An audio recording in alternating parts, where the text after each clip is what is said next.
there's a tremendous opportunity now, in part because of Indiana moving in a positive direction, honestly, in part because Illinois is struggling, and other states near us are. I just think it's a great time of opportunity. But there remains a lot of improvement here to be done. That's everything from insisting that government be unimpeachably ethical to cleaning up duplication and cost, and not to taking barriers away from out of the way of people. For 8 years, what we've done, if you just want to put one label on it, is we've been trying to take down barriers and make it easy to hire Hoosiers. Whether that means lower taxes or government that's easier to deal with, or building a good engine to go out and recruit business. And many other regions, like the Northeast where I just came from, they are really cooking over there. They've regionalized their economic development. There's very little of this, turf stuff, and you don't have to deal with 27 agencies to try to open up shop. And so, take a lesson, try to move more in that direction, embrace people who want to hire, don't make it hard, expensive, or treat them like the enemy. And, the conditions, I think, are ripe. Let's do things like the Ileana that make it even more convenient and efficient to grow around here. Let's get the Gary Chicago Airport in a different governance structure. That's on my list. People keep saying, what do you feel badly about? The first regional thing I always get to when I start clicking down the list, I go, okay, like local government reform. We should have got more of that than we did, and pretty quickly the first one anywhere in the whole state that I go, doggone it, that's local in character is the airport, and it needs a different governance structure. Probably needs a private operator who really knows how to go out and get some traffic coming through there, and then let the other stuff starts to happen. Anyway, and I can't solve the other one. Only you. The other one that I always now talk about. This is my 77th trip, by the way. I don't know if it's the last one, but 77 trips on the official records we got. Probably missed a couple, and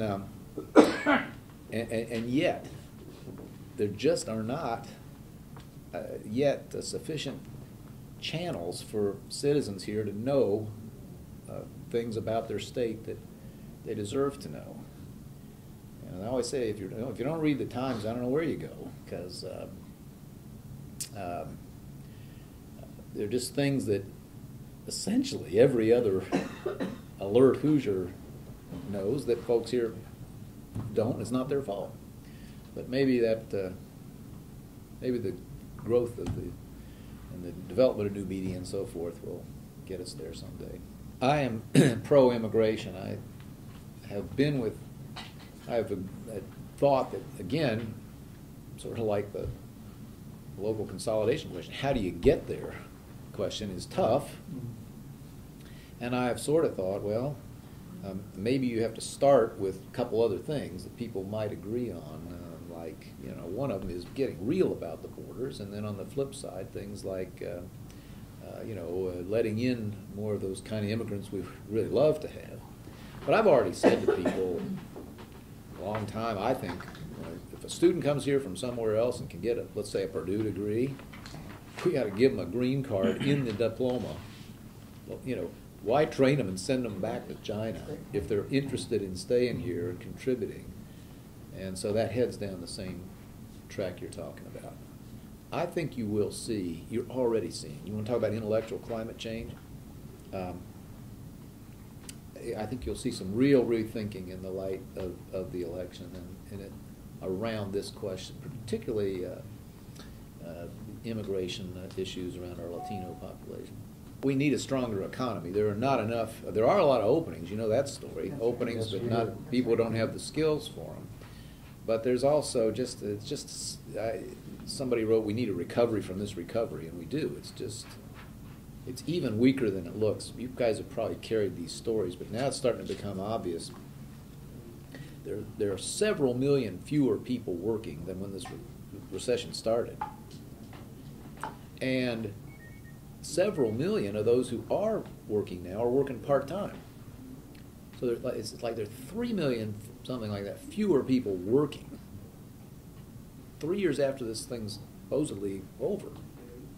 But there's 6 or 7 million fewer people working full-time. So it's an even bigger problem than it feels like. The unemployment rate is, I've learned, it's been a huge frustration. First of all, how do they get there? It bounces around. We add jobs and the rate goes up. We don't add jobs, the rate goes down. So there's all that. But it's really become detached from the sort of meaning we need in this last stretch, because if you look at the percentage of adults who are working, it's really low. It's as low as it's been, I always say, since the day of the stay-at-home mom. Like 63%. Been sinking. So we look at it that way. How full is the glass? And instead of trying to figure out, and viewed that way, if you take the people who've just given up into account, it goes up from 8 to like 11 or 12. And then you add the unemployment, the part-time, and that stuff, it goes up even higher. And there's no getting around it. It's not good. The goal is more revenue. We got to have more revenue.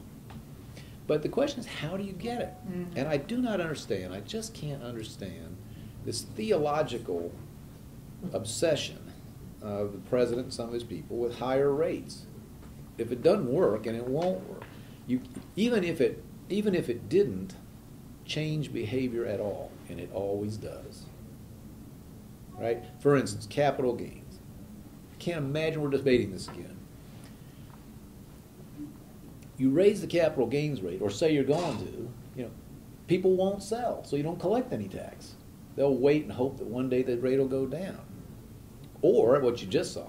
I don't even pretend, never try to guess the stock market, but I said on last Wednesday morning, I said the market's going down today. It went down 300 points and it's gone down some more.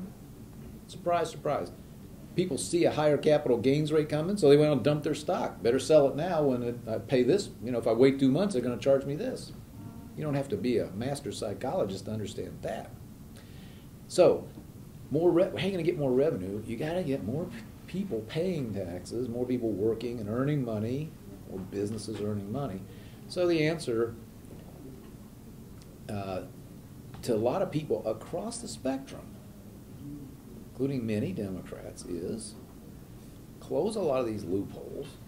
You want more money from the rich, this is how you get it. Close the loopholes, which they tend to use, or limit their use, and drop the rates, and try to get the whole economy growing. But that fight apparently is going to happen all over again. What I personally favor most, Dan, is I think the smartest idea out there is, instead of taking on every loophole one by one, and maybe you can get a bunch of them out, but a really smart idea is you just put a lid on how much anybody can use, X% of your income. You don't care what loophole you use, but you can only claim up to this amount. And then we'll drop the rates down and try to stimulate the small businesses and everybody else that pays them, and try to do what everybody wants to do: collect more revenue, have a growing economy that's doing that. But maybe there's a lot of other ways to do it. But that's the thing.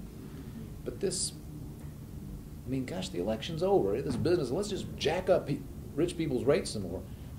Arithmetically, if it worked exactly the way they said and nobody changed their behavior, which won't happen, what's it get? Like 6 or 7% of the deficit. Okay, fine. What are you going to do about the other 93%? What's your plan for that? I hope we've changed the general culture and expectation, as we talked about. Time will tell. I hope that's the case.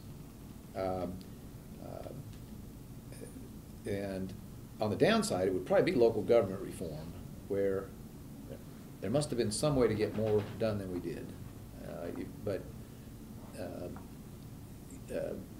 Joe Kernan and the rest of that commission gave us a really good report. It's evergreen.